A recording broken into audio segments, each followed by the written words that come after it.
Bismillahirrahmanirrahim.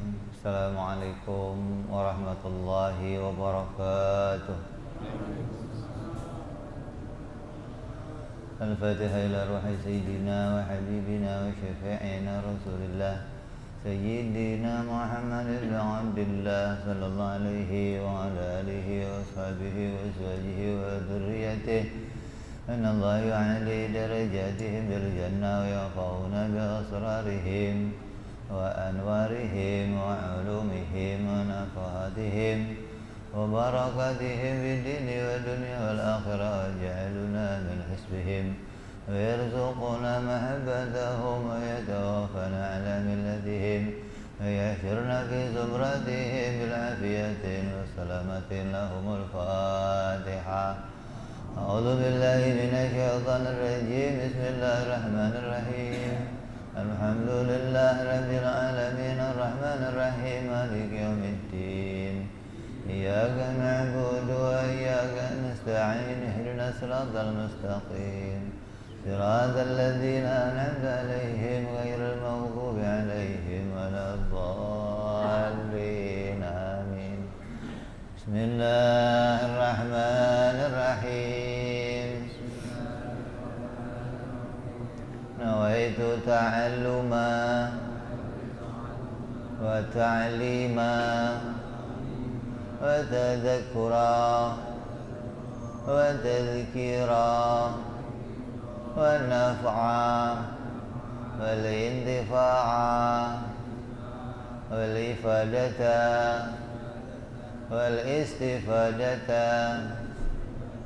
والحثا على التمسك بكتاب الله وسنة رسول الله صلى الله عليه وسلم ودعاء إلى الهدى والدلالة على الخير ابتغاء مرضاته وقربه وثوابه وحسن الخاتمة مع اللطف والعافية وصلاح العاقبة بسم الله الرحمن الرحيم الحمد لله رب العالمين wassalatu wassalamu ala asyrafil anbiya'i wal mursalin Sayyidina wa habibina wa syafi'ina wa maulana Muhammadin wa ala alihi wa sahbihi ajma'in amma ba'du qala musanniful kitab Habibul Imam Al-Habib Utsman bin Abdullah bin Aqil bin Yahya rahimahullah wa nafa'ana bihi wa bi'ulumihi fid dharain Allahumma aftah qulubana futuhal arifin wa bihidmatika wa ansur alaina birahmatika ya arhamar rahimin ila anqal. Yang lalu sudah kita jelaskan tentang hukum akal atau hukum akli.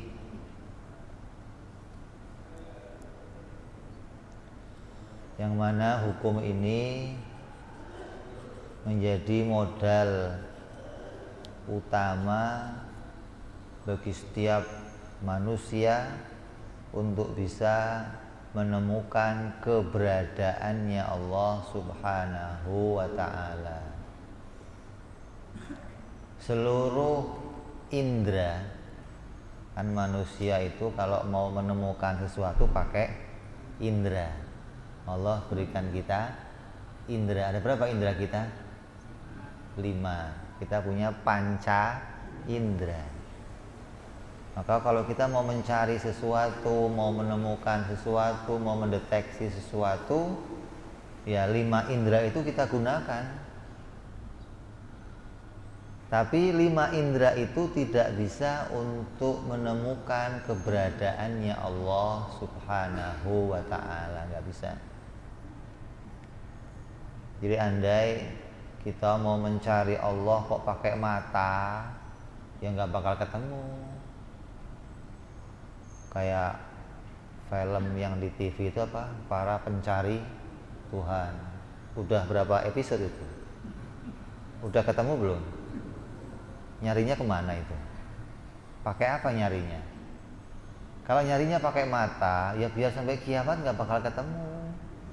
Karena mata itu hanya bisa menemukan warna dan bentuknya sesuatu. Ini warnanya merah, oh bentuknya kotak.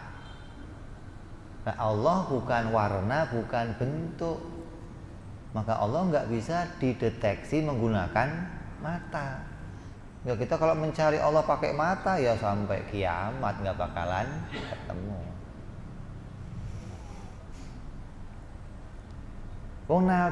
Nabi Shallallahu Alaihi Wasallam itu nggak bisa ditemu dengan mata. Nabi Muhammad Shallallahu Alaihi Wasallam yang bangsa manusia, orang yang hidup bersama Nabi itu banyak nggak? Banyak nggak? Semuanya iman apakah ada yang kafir? Ada yang padahal ngelihat Nabi, jumpa langsung dengan Nabi, kok masih bisa kafir? Menunjukkan Nabi itu juga nggak bisa dilihat pakai mata. Kalau kamu lihat pakai mata, yang kelihatan hanya Muhammad bin Abdullah, nggak kelihatan nabinya, nggak kelihatan. Umpama di foto itu nggak kelihatan nih yang sebelah mana nabinya, nggak kelihatan. Jadi mata itu nggak bisa untuk menemukan keberadaannya Allah. Begitupun keberadaan Nabi nggak bisa ditemukan oleh mata. Kalau mata bisa nemu Nabi, semua orang yang lihat Nabi pasti iman. Ini Nabi, saya iman. Nyatanya banyak yang ketemu, Fir'aun, Haman, Qarun, Abu Lahab, Abu Jahal, semua ketemu dengan Nabi, tapi mereka nggak iman kepada Nabi Shallallahu Alaihi Wasallam. Karena untuk menemukan Nabi caranya nggak pakai mata. Begitupun telinga. Telinga itu hanya bisa menemukan suara. Allah bukan suara, hingga nggak bisa dideteksi pakai telinga. Penciuman kita untuk menemukan bau, mana yang wangi, mana yang asam, mana yang kecut, mana yang sedap, mana nggak sedap. Allah bukan bau, nggak bisa kamu cari pakai penciuman. Kalau makhluk, kamu nyari orang masih bisa pakai penciuman. Anjing pelacak itu nyarinya pakai apa? Penciuman. Biarpun jauh, bisa dia deteksi tuh, lari kemana aja ketemu sama dia. Kenapa? Ada penciumannya, ada baunya. Tapi Allah nggak demikian. Terus rabaan, menemukan ini kasar, halus, dingin, panas, itu dengan rabaan. Maka Allah juga nggak bisa diraba. Bagaimana mau menemukan Tuhan dengan rabaan? Jadi indera itu nggak berguna sama sekali untuk menemukan Allah. Begitupun lidah, untuk ngincipin mana manis, mana asin, mana pahit. Terus mau mencari Allah pakai lidah, bisa? Ya nggak bisa. Allah bukan rasa, nggak bisa kita rasakan. Makanya ada orang yang kita rasakan kehadiran Allah. Lah rasanya apa? Seger, rasanya merinding gitu. Rasanya ini orang-orang yang salah menemukan cara gitu loh. Jadi nggak tahu cara bagaimana menemukan Allah. Dianggap menemukan Allah pakainya indera yang Allah berikan yang 5. 5 indera itu untuk menemukan makhluk. Kalau mau menemukan sesama kita pakai indera. Jangankan Allah, malaikat, jin itu tidak bisa dideteksi dengan indera. Coba orang yang ikut itu apa? Dunia lain ada. Itu acaranya apa itu? Mau nyari apa? setan. Pakainya apa? Kamera. Bisa? Ya nggak bisa. Apalagi mau mendeteksi malaikat. Mana malaikat? Mau dicari pakai indera? Nggak bisa. Perkara yang gaib itu nggak bisa ditemukan pakai indera. Alam kubur, azab kubur, mau kamu rekam, ya nggak bisa. Itu indera. Maka semua itu lepas, nggak bisa pakai indera. Nah terus alat kita untuk menemukan Allah apa? Kalau memang indera yang 5 itu nggak bisa, caranya bagaimana kita nemu Allah? Apa pakai perasaan? Oh ya nggak bisa lagi pakai perasaan. Pakainya akal. Ada satu lagi alat yang Allah berikan untuk kita yang lainnya tidak diberikan oleh Allah. Apa?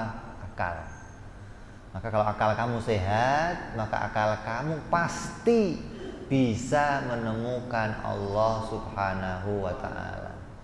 Andai kamu lahir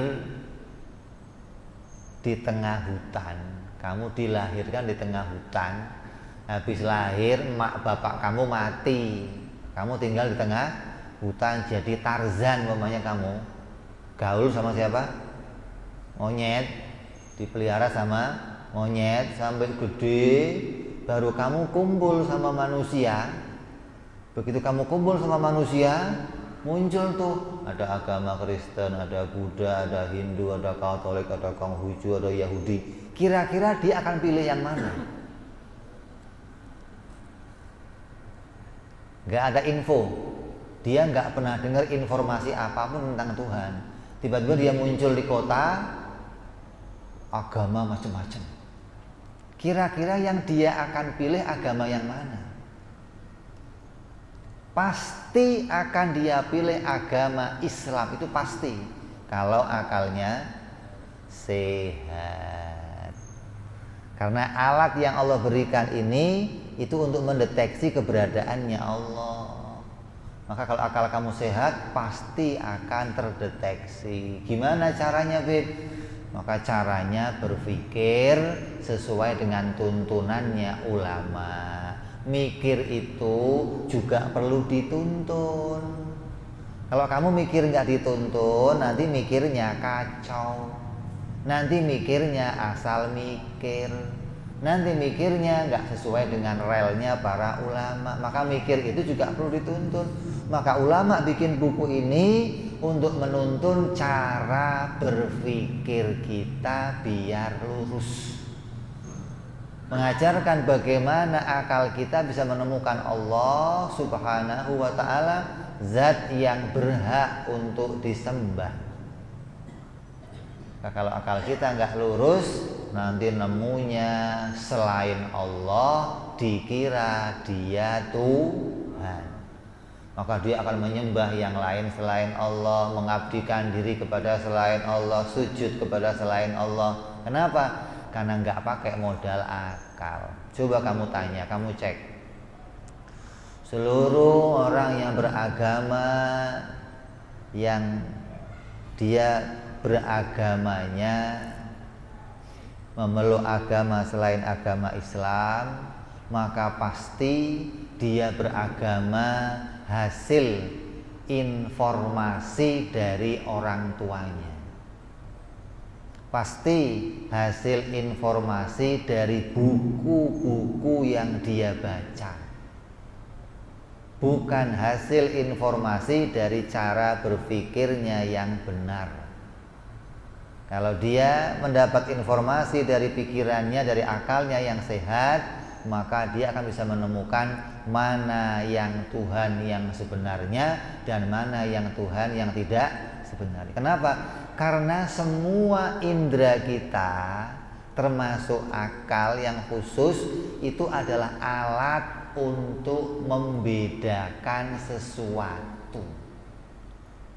Mata untuk bedain apa? Warna.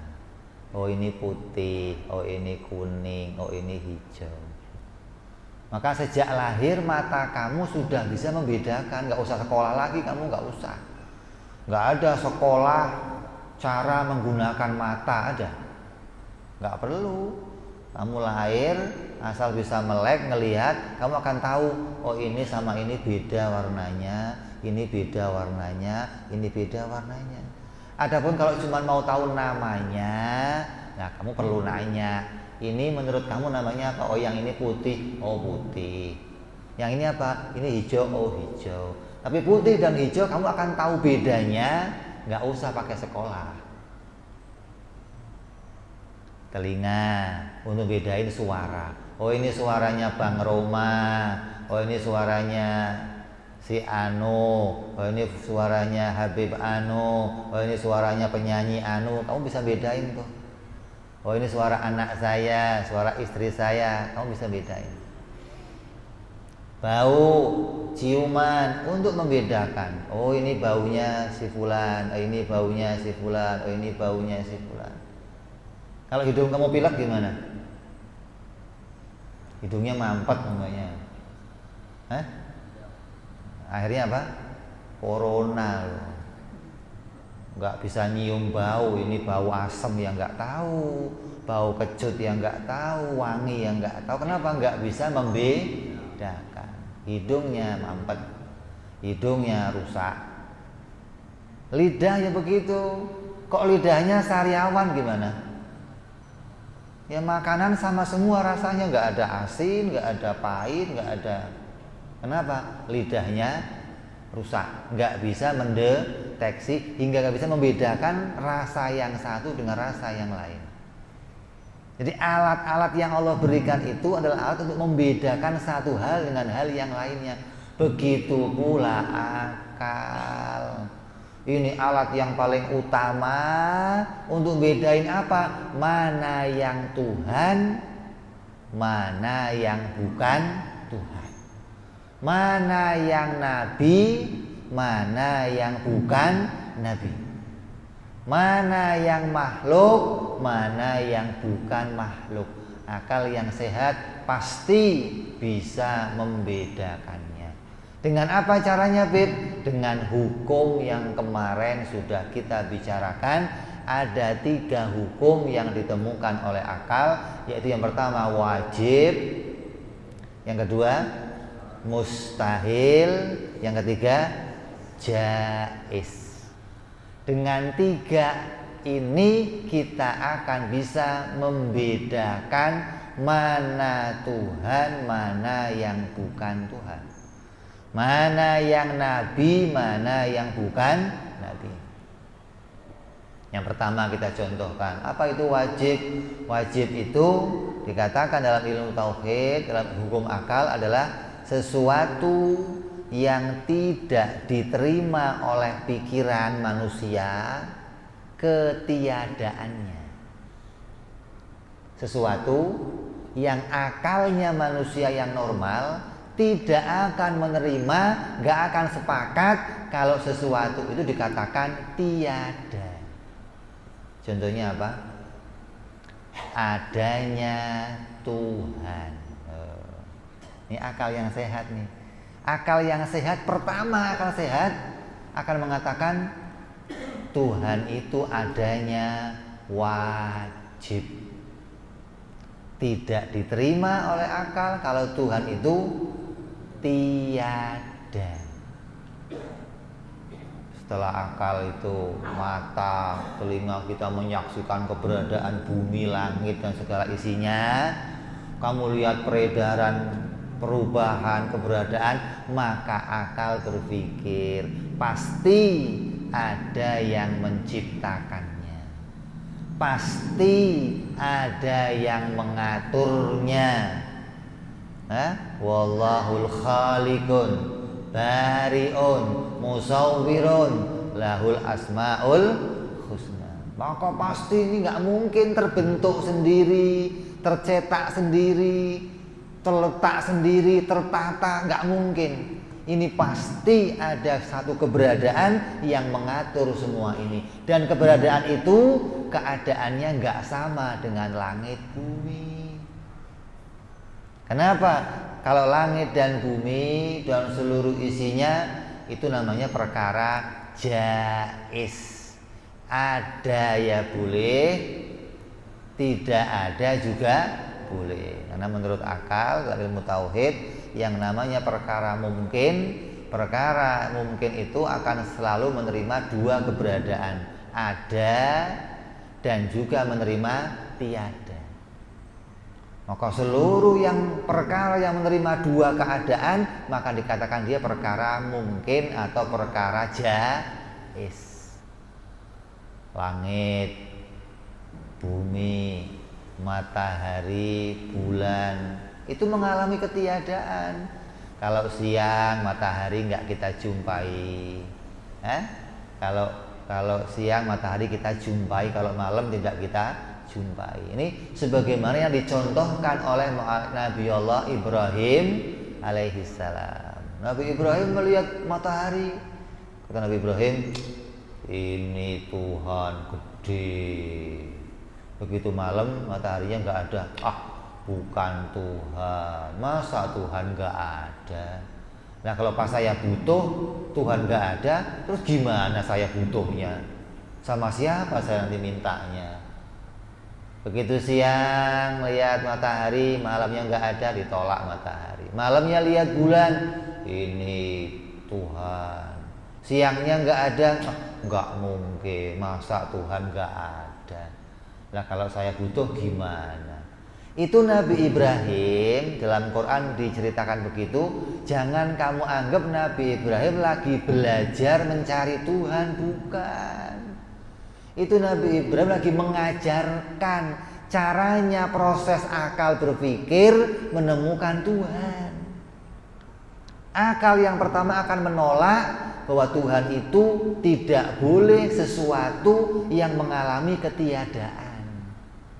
Karena sesuatu yang mengalami ketiadaan pasti wujudnya kayak kita, nggak punya eksistensi yang pasti, nggak punya wujud yang hakiki.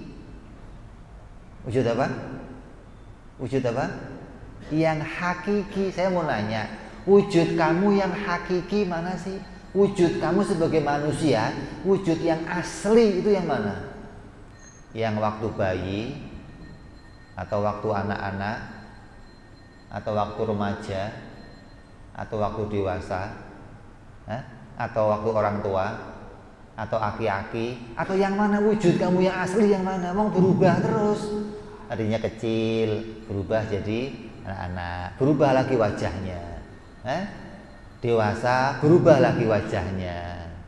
Tua, berubah lagi wajahnya, kayak yang keriput-keriput segala. Hati-hati. Calon presiden juga keriput-keriput katanya, hati-hati tuh. Ntar mak lampir lagi calon presidennya tuh. Wujud kita itu nggak ada wujud yang hakiki. Kenapa? Karena wujudnya mengalami ketiadaan, mengalami perubahan. Wujud yang kecil tiada diganti wujud yang gede, wujud yang gede tiada diganti wujud yang tua. Berarti wujud kita yang asli nggak ada. Lah kalau Tuhan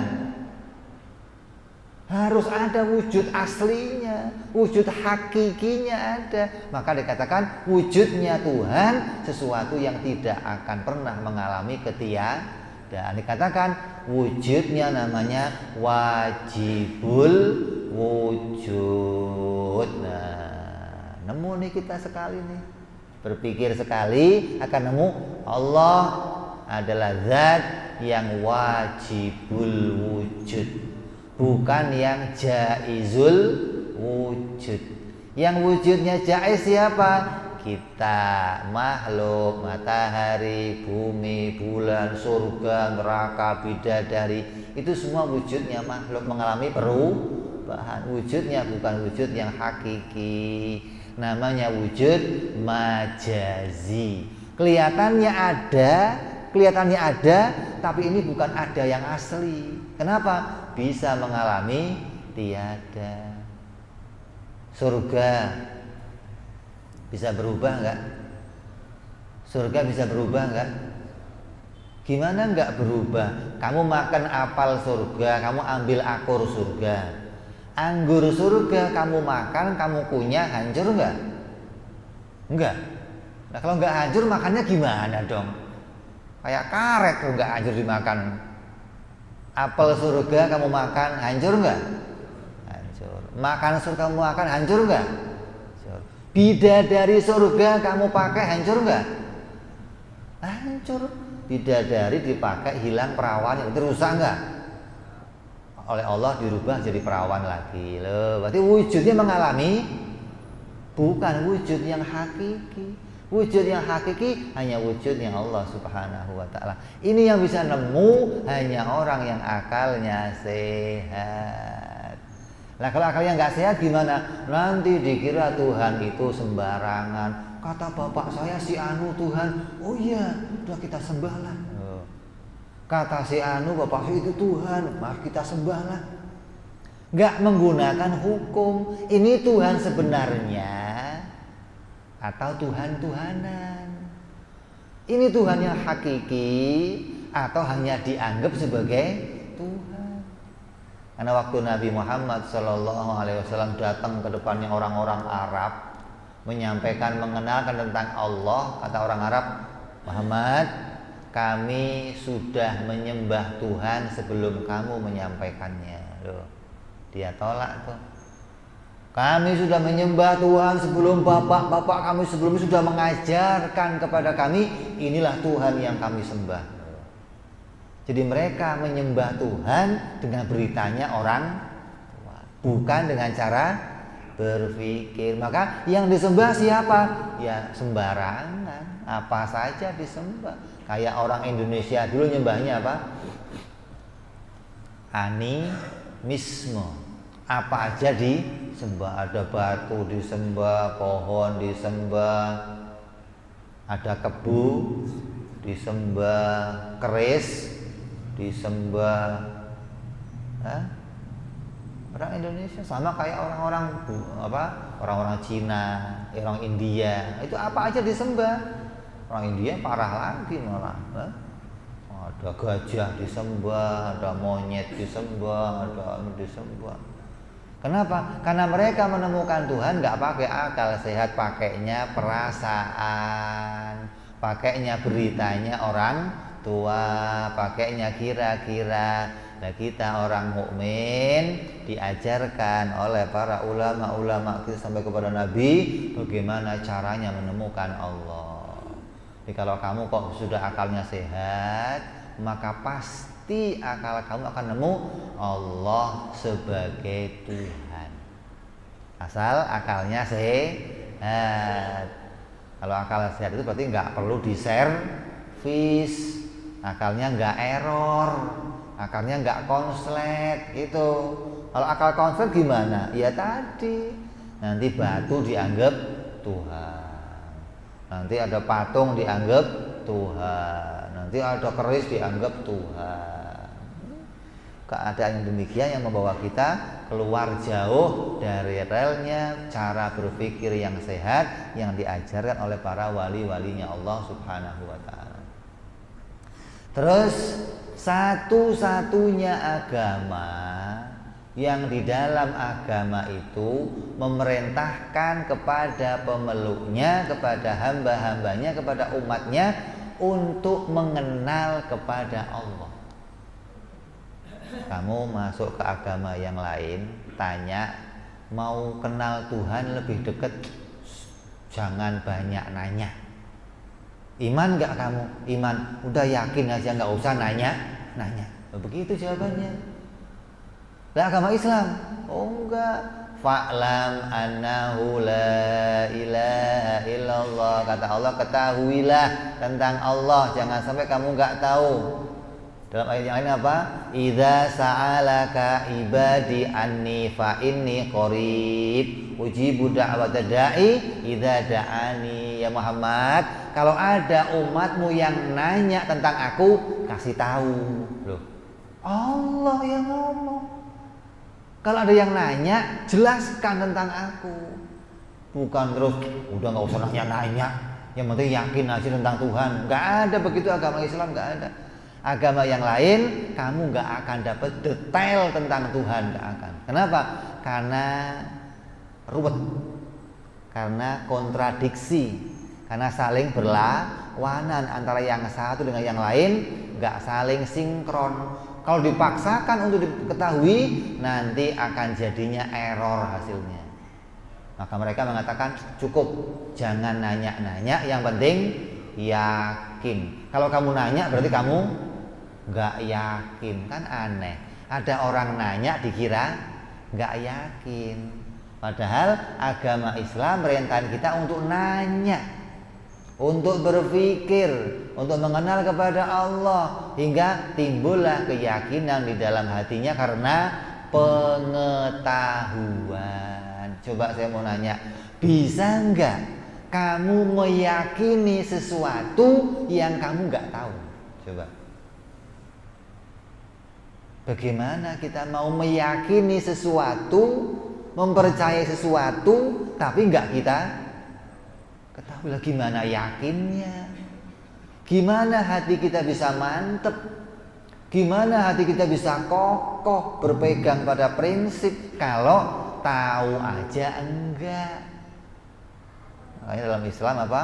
Fa'lam annahu la ilaha illallah. Ketahuilah, Allah perintahkan kita untuk tahu, mengenal tentang sifat-sifatnya Allah. Dan Allah perintah kita pula untuk tahu bahwa yang lain selain Allah itu bukan Tuhan. Maka dengan begini akal kamu bisa membedakan mana yang Tuhan, yaitu yang wajibul wujud, mana yang bukan Tuhan, yaitu yang jaizul wujud. Tuh akal yang sehat namanya. Bisa bedain ini Tuhan, ini bukan Tuhan. Apa dasarnya? Keberadaan wujudnya. Kalau wujudnya tidak pernah tiada, wujudnya senantiasa ada, wujudnya hakiki, maka ini Tuhan. Kalau wujud kita, wujud yang majazi, wujudnya ada ya boleh, nggak ada ya boleh, mengalami perubahan boleh, berubah ada boleh, nggak ada boleh, maka itu makhluk, namanya jaizul wujud. Begitupun nemu Nabi. Gimana cara nemu Nabi? Pakai akal. Apa Nabi itu? Nabi itu utusan Allah. Apa sifatnya seorang Nabi? Sifat Nabi yang pertama harus Nabi itu orang yang tidak pernah berbohong.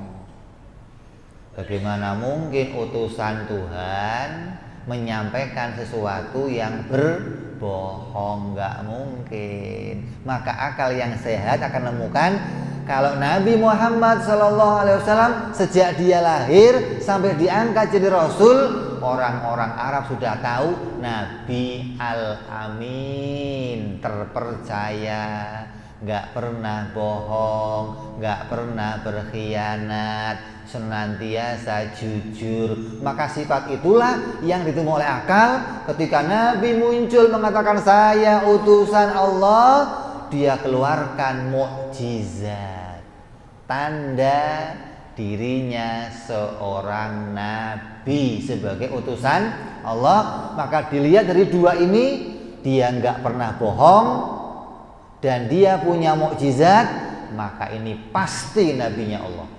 Walaupun mata kita nggak melihat Allah mengangkat langsung dia jadi nabi, tapi ketika akal melihat, ini nggak pernah bohong, nggak pernah sekalipun dijumpai kebohongannya, dan dia menampilkan mukjizat, hal yang luar biasa. Apa? Rembulan bisa dia belah, rembulan disuruh turun bisa turun, hewan-hewan diajak berbicara, dari jari-jarinya keluar air susu, keluar air untuk berwudu ribuan orang. Maka ini mukjizat, bukan sihir. Gitu. Bagi orang-orang yang akalnya nggak sehat, ini masih sihir, tipu daya. Kalau hanya sihir, nggak dibarengin dengan jujur, nggak terjadi sihir pada orang jujur, nggak ada.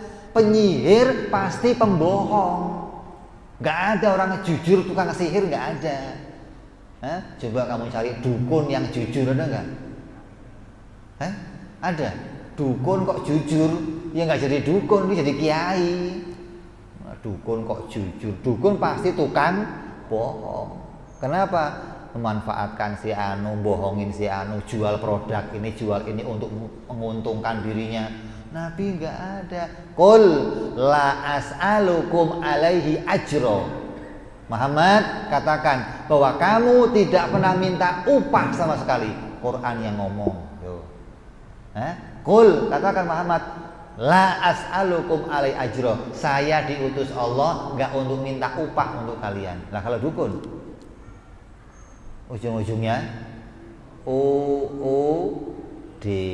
Oh, kalau kemari jangan lupa bawa kambing yang ada lingkarnya putih. Wah.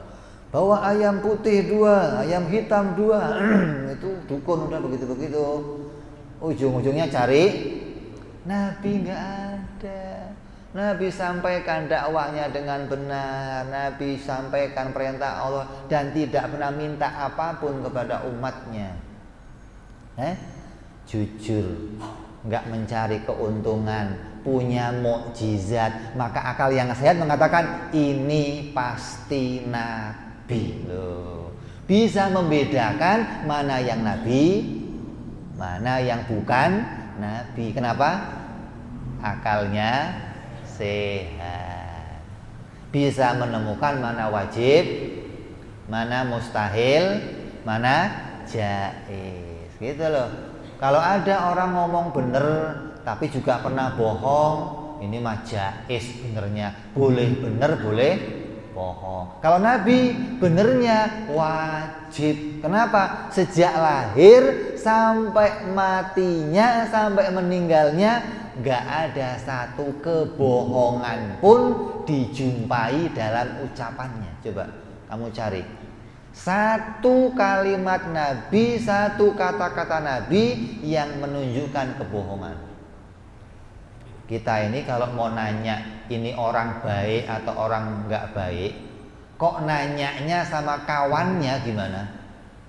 Ya baik semua pasti ceritanya.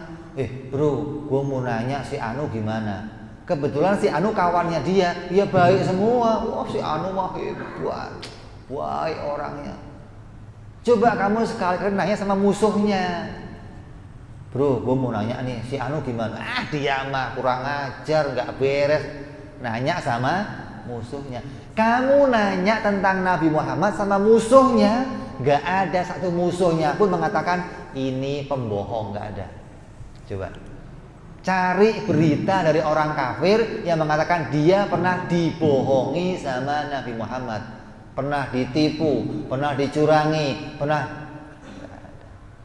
Semua orang kafir, mau Abu Lahab, mau Abu Jahal, mau Abu Sufyan, mau sebelum orang kafir, mereka mengatakan Muhammad. Gak ada yang mengatakan Muhammad. Kenapa? Menunjukkan wajib bersifat benar.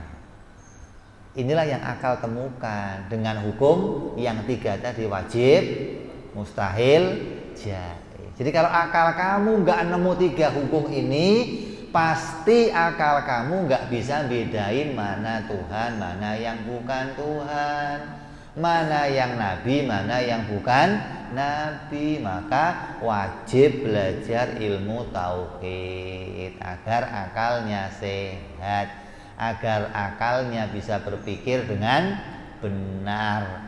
Karena cara mikirnya pun Nabi yang mengajarkan. Mana beritanya kata Nabi apa? Qul. Allah suruh Nabi untuk mengatakan Qul. Muhammad katakan, hadhihi sabili ad'u ilallahi ala basiratin ana wa manittaba'ani. Qul, hai Muhammad, asyrafar rusli, sebaik-baik rasulku, katakan kepada umatmu bahwa cara untuk mengesahkan Allah, cara untuk mentauhidkan Allah adalah dengan mata hati, bukan pakai mata kepala. Siapa itu orang yang iman pakai mata hati? Itu adalah jalanku, kata Nabi, dan jalan orang-orang yang mengikuti aku. Melihat Allah pakainya mata hati. Kenapa? Hati ini tempatnya ilmu pengetahuan. Semua ilmu yang kita peroleh kita simpan dalam hati kita. Nah, akal yang sehat mengantar kita pada ilmu pengetahuan. Ilmu itu kita simpan di hati. Setelah kita punya ilmu, baru mulut kita bunyi asyhadu alla ilaha illallah wa asyhadu anna muhammadar rasulullah. Saya bersaksi. Dengan apa menyaksikan? Dengan mata hati saya, dengan ilmu saya, bahwa sesungguhnya tidak ada zat yang berhak untuk disembah dengan benar hanya Allah. Dan saya bersaksi bahwa Nabi Muhammad utusannya Allah. Padahal kita nggak pernah jumpa pakai mata dengan Nabi Muhammad, tapi akal kita bisa menyaksikan dia pasti utusan Allah. Dengan apa buktinya? Wajib, mustahil, jaiz. Karena wajib pada Nabi bersifat benar. Nggak dijumpai satu berita pun Nabi bohong. Orang yang wajib benar dan dia punya mukjizat itu pasti utusan Allah. Itu tanda yang diberikan Allah untuk kita, hingga kita iman kepada Nabi nggak sembarangan. Jangan dianggap, oh saya mah percaya Nabi Muhammad utusan Allah, mah saya percaya aja. Kok percaya aja? Harus punya ilmu hingga hatinya yakin mantap kepada kenabian Nabi Muhammad Sallallahu Alaihi Wasallam. Begitupun dengan kenabian nabi-nabi sebelumnya. Nabi Isa.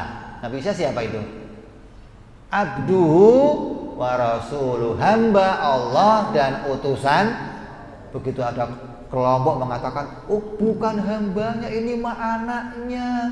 Akal yang sehat mengatakan, mana mungkin, nggak mungkin Tuhan beranak, nggak mungkin Tuhan diperanakkan. Itu akalnya sehat namanya.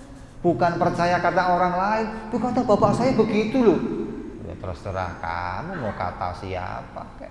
Tapi akal yang sehat mengatakan nggak mungkin orang yang punya mukjizat dan dia jujur, nggak pernah bohong, dia pasti seorang nabi. Maka Nabi Isa pun kita imani dia seorang nabi. Hingga semua yang diutus Allah kita yakini mereka nabi dengan dasar apa? Mereka punya mukjizat dan mereka orang yang tidak pernah berbohong. Itu di antara sifat pokok yang harus kita temukan itu. Hingga kita bisa bedain mana nabi, mana yang bukan nabi. Tahu tuh bedanya. Nah, saya mau nanya, kalau kamu sama monyet sama apa beda? Hah?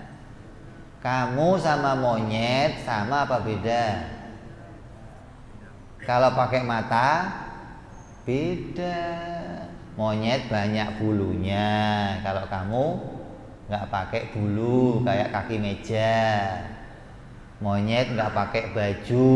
Kalau kamu pakai baju, pakai mata. Kalau pakai hidung, baunya juga lain. Monyet apek baunya, kalau kamu wangi.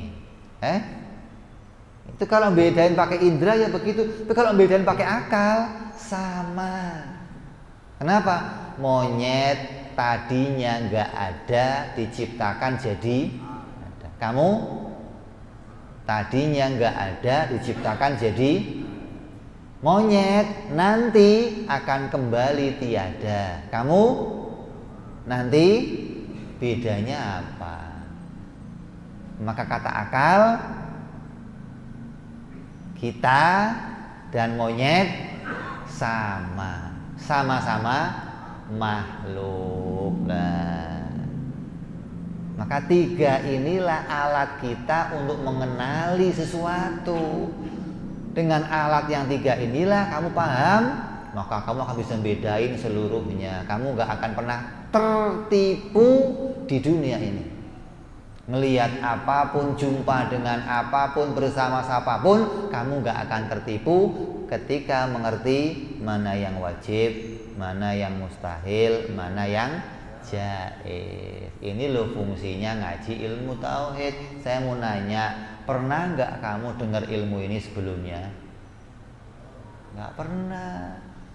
Udah hampir habis di dunia ini, bukan di Jakarta, bukan. Di dunia ini sudah hampir habis orang yang ngajarin wajib, mustahil, jaiz. Udah hampir habis orangnya. Kalau ngajarin tajwid, idgham, ikhfa, izhar, qalqalah, banyak. Kalau ngajarin tentang sholat, mana ab'ad, mana hayat, mana yang sunnah, mana qobliyah, mana ba'diyah, mana banyak. Hah? Tapi kalau ngajarin wajib, mustahil, jaiz, kamu yang usianya 50 tahun aja kadang baru ketemu sekarang ini. Bertahun-tahun saya ngaji, saya nggak pernah ketemu, Beb. Memang sudah sulit orang yang ngajarin ilmu. Tapi ini ilmu, bagian dari ilmu yang terpenting, dari ilmu yang harus kita ketahui. Semua ilmu yang lain di bawahnya ilmu tauhid. Kenapa? Karena ilmu yang lain mengajarkan tentang selain Allah. Ilmu tafsir ngajarin apa? Hanya membicarakan kalamnya Allah. Ilmu hadis membicarakan kalamnya Nabi Muhammad. Ilmu fikih mengajarkan caranya menyembah Allah dengan baik. Ilmu tajwid mengajarkan caranya baca Quran. Ilmu tauhid mengajarkan kamu apa? Mengenal Allah dan mengenal Rasulullah SAW. Maka nggak ada ilmu yang melebihi keunggulannya dari ilmu tauhid. Makanya setan paling gencar-gencarnya menghilangkan yang pertama ilmu harus hilang, ilmu tauhid. Kenapa? Karena dengan hilangnya ilmu tauhid akan mudah mereka setan mengajak pada kekafiran. Maka gimana caranya? Ilmu ini harus habis duluan. Yang lain boleh belakangan. Tapi ilmu ini harus duluan disingkirkan dari dunia ini. Kenapa? Setan akan mengalami keuntungan. Maka saya ini termasuk musuh utamanya setan. Kenapa? Ngajarin ilmu tauhid, mengajarkan orang untuk iman kepada Allah dan tidak kafir kepada Allah. Setan itu paling senang sama orang yang kafir. Orang zina, setan belum senang kalau masih beriman. Minum arak, setan belum senang kalau masih beriman. Kenapa? Masih ada kesempatan diampuni sama Allah. Masuk surga masih bisa. Tapi kalau kafir, akan bersama dia selama-lamanya di neraka. Itu yang dia harapkan. Maka yang dia kejar bagaimana ilmu tauhid hilang duluan di jagat raya ini. Nyatanya sekarang kejadian sedikit segelintir orang yang mengajarkan ilmu tauhid. Kita masuk Isya, kita dengar adzan Isya sebentar. Fadhal.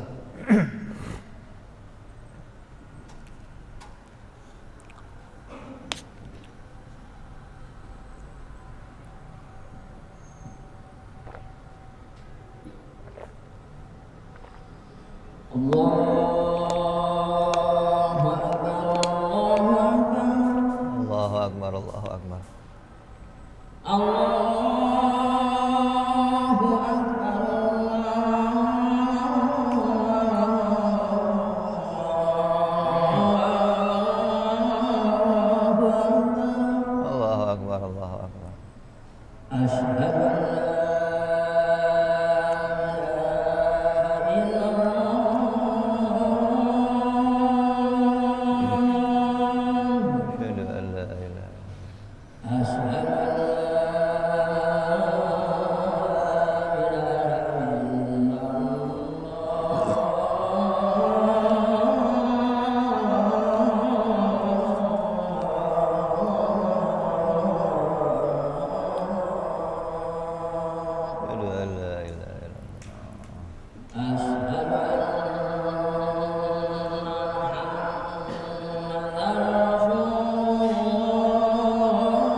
Aula wala.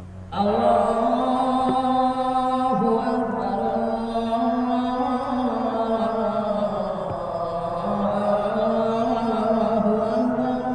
Allahu Akbar, Allahu Akbar.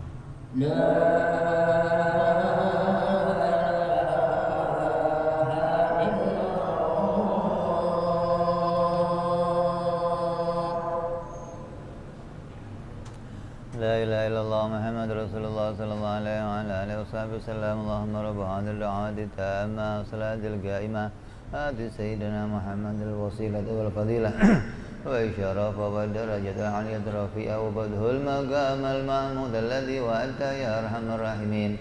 Rabbi ighfirli wa li walidayya, Rabbi ighfirli wa li walidayya, Rabbi ighfirli wa li walidayya ya Allah.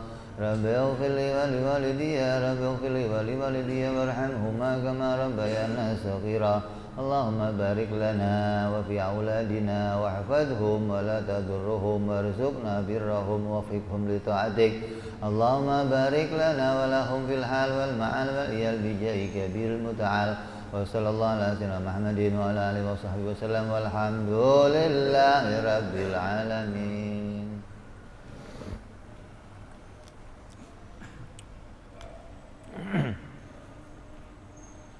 Kita teruskan sambil nunggu yang salat sunnah. Coba barangkali sampai di sini ada yang mau bertanya tentang ilmu tauhid, tentang hukum akal, tentang wajib, mustahil, dan jaiz. Kalau mau bertanya nanti dikasih mic biar diantar ke depan sono. Artinya apa yang tidak kita fahami, apa yang janggal, maka bisa dipertanyakan. Karena dalam ilmu nggak boleh kira-kira, nggak boleh udah percaya aja lah kata Habib lah, nggak bisa. Orang yang ahli, orang yang mau cari pengetahuan itu nggak rela kalau dirinya itu berada dalam keraguan. Selama masih bingung, pertanyakan, tanya, ulas sampai kepada satu keyakinan yang kemudian kita pegang keyakinan itu sampai hari kematian kita. Maka disebut ilmu ini namanya ilmu akidah. Apa itu akidah? Akidah itu pegangan, pedoman. Maka orang kalau nggak punya akidah, hidupnya pasti mencela-mencele, pasti mencela-menclok, hidupnya pasti tidak berjalan pada satu jalan yang lurus, pasti akan bimbang, apa iya apa enggak. Maka kita perlu satu pedoman. Maka dengan ilmu ini kita mempedomani bagaimana cara mengenal Allah dengan benar dan mengenal utusan Allah dengan benar. Sehingga kita nggak sembarangan lagi nih ngomong Allah itu Tuhan, ya asli betul-betul Allah yang bersifat Tuhan. Kita bisa buktikan, kita bisa hadirkan dalilnya, kita bisa punya argumentasi untuk mempertahankannya. Beda dengan orang-orang yang mengenal Tuhan hanya modalnya katanya dan tidak ada pedoman yang berkaitan dengan ketuhanan. Ada yang bertanya? Alan, coba.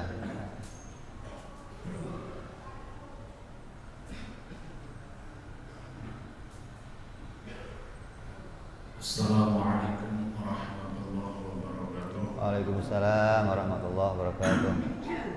Saya tanyakan, kekuasaan Allah apapun bisa terjadi, dan juga kenapa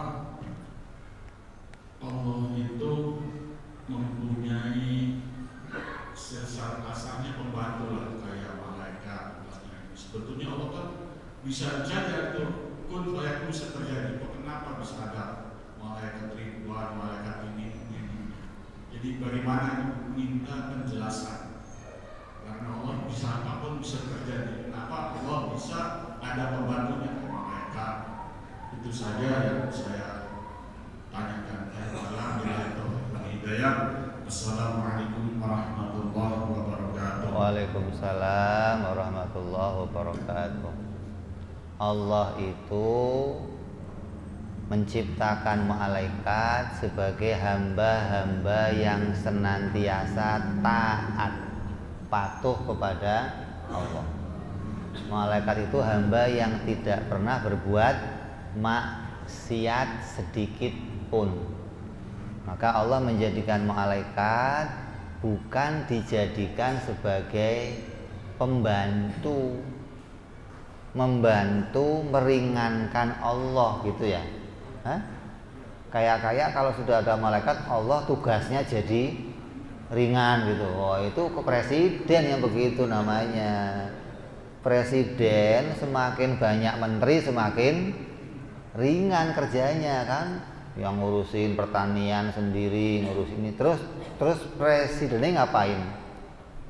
Uncang-uncang tinggal tengok gimana beres. Gimana? Oh, itu kalau presiden ya. Allah tidak demikian. Allah menjadikan malaikat sebagai pesuruh-pesuruh Allah, itu keuntungannya bukan kembali kepada Allah. Yang untung itu kita dan para malaikat. Malaikat yang untung menjadi para utusannya Allah. Ada yang nyabut nyawa, ada yang nganterin rezeki, ada yang ngurusin wahyu, ada yang mencatat amal. Maka tugas-tugasnya malaikat ini kembali yang mendapat keuntungan siapa? Ya malaikat itu sendiri. Mendapat keuntungan dengan apa? Diangkat sebagai makhluknya Allah, hambanya Allah yang mulia, yang tidak pernah berbuat kesalahan. Karena label dia nggak pernah berbuat kesalahan itulah, maka dimuliakan oleh Allah, diberi perintah yang khusus, bukan untuk membantu Allah. Justru para malaikat itu ditolong sama Allah. Kalau kita nanti ngaji tauhid, kita akan tahu sebenarnya tugasnya malaikat itu Allah berikan, tapi kerjanya para malaikat itu yang menolong adalah Allah. Contoh, turun hujan, malaikat diperintah malaikat bawa air hujan ke sono. Malaikat bawa hujan ke sono, malaikat bawa hujan ke sono. Bukan Allah tidak mampu menurunkan hujan yang di mana-mana, tapi malaikat menjadi saksi. Apa? Saksi rahmatnya Allah Subhanahu wa ta'ala, bahwa ketika di sana diturunkan kebaikan, itu Allah yang menurunkannya. Mana buktinya? Saksinya para malaikat. Kalau nggak ada malaikat gimana? Allah mengatakan, di sana aku yang kasih rahmat, di sana aku yang kasih rahmat. Nanti makhluk nanya, mana buktinya? Maka dengan adanya malaikat muncul tuh, saya saksinya. Begitupun yang bagian nyatet nih, apa nih? Raqib, atid. Ketika dia sudah nyatet amal kita di sebuah buku, bukunya disimpan, itu kira-kira bukunya untuk siapa? Untuk dibaca sama Allah atau untuk siapa bukunya? Kembali kepada kita, bukan untuk. Kalau malaikat membantu Allah, maka nanti kayak setelah bukunya ditulis, diserahkan ke Allah, Allah yang oh si fulan banyak amalnya, surga. Oh si fulan sedikit, banyak maksiatnya, neraka. Tapi buku itu hanya disimpan dan oleh Allah kembalikan ke hambaku. Artinya malaikat yang menjadi saksi bahwa apa yang diputuskan Allah tidak ada yang zalim. Ketika manusia dimasukkan surga, maka dia masuk surga dengan kebijaksanaan Allah. Ketika masuk neraka, maka masuk neraka dengan keadilannya Allah. Allah tidak pernah berbuat zalim. Mana buktinya? Nih bukunya. Tuh malaikatnya yang jadi saksi. Jadi malaikat itu menjadi saksi untuk kita tentang apa? Rahmatnya Allah yang begitu luas. Kalau nggak ada malaikat gimana? Allah mampu bikin, tapi kita sebagai hambanya nanti nanya-nanya, apa iya dari Allah, apa iya sih, apa iya. Nah, begitu ada saksi, ada bukti, tidak ada yang bisa menolak tentang rahmatnya Allah Subhanahu wa ta'ala. Jadi Allah tidak mendapat keuntungan dari malaikat, justru hambalah kita yang mendapat keuntungan dengan Allah menciptakan para malaikat. Cukup satu pertanyaan, kita tutup. Insya Allah kita sambung yang akan datang. Mulai kita akan masuk bab yang utama. Setelah kita bicara hukum, ada hukum akal, ada hukum syariat, ada hukum adat. Lalu kita jelaskan satu persatu. Kemudian yang utama nanti kita hanya pakai satu hukum. Kitab ini seluruhnya hanya kita akan bahas satu hukum, yaitu hukum akal. Adapun dua hukum yang lain, hukum syariat sama hukum adat, tidak kita bicarakan karena bukan ranahnya dalam ilmu tauhid. Ilmu tauhid hanya akan bahas hukum akal. Dan mulai besok kita akan masuk bab, mulai masuk sifat-sifatnya Allah Subhanahu wa ta'ala. Yang wajib ada 20, yang mustahil ada 20, yang jaiz ada 1. Mulai kita akan bahas satu persatu insya Allah. Mudah-mudahan kita dipanjangkan umurnya oleh Allah, disehatkan badannya, dikuatkan fisiknya, ditambahkan iman kita kepada Allah Subhanahu wa ta'ala. Amin ya rabbal ala hadhihi niyyah wa ala niyyatin shalihah ila hadratin nabi. Al-Fatihah. A'udzu billahi minasyaitonir rajim. Bismillahirrahmanirrahim. Alhamdulillahirabbil alamin arrahmanir rahim maliki yaumiddin. Iyyaka na'budu wa iyyaka nasta'in. Ihdinas siratal mustaqim. Siratal ladzina an'amta 'alaihim ghairil maghdubi 'alaihim waladdallin. Amin. Ya Rabbana i'tarafna bi annana qatarafna wa annana asrafna ala ladha ashrafna fatub alaina taubatan wastur lana awrati wa amin rawati wa ghfir li walidina rabbi wa mauludina wal ali wal ihwani wa sairil hilani wa kulli di mahabba au jiratin au suhbah wal muslimina ajma amin rabbi isma fadlan wa judan manna la biktisabi minna bil mustafa rasulina dhabi kulli suli salla wa sallam rabbi alaihi adal habbi wa alihi wa sahbihi dada ta'zi suhbi walhamdulillahi bil badi wa tanahi subhana rabbika rabbil izzati amma yasifun salamun alal mursalin walhamdulillahi rabbil alamin. Assalamualaikum warahmatullahi wabarakatuh.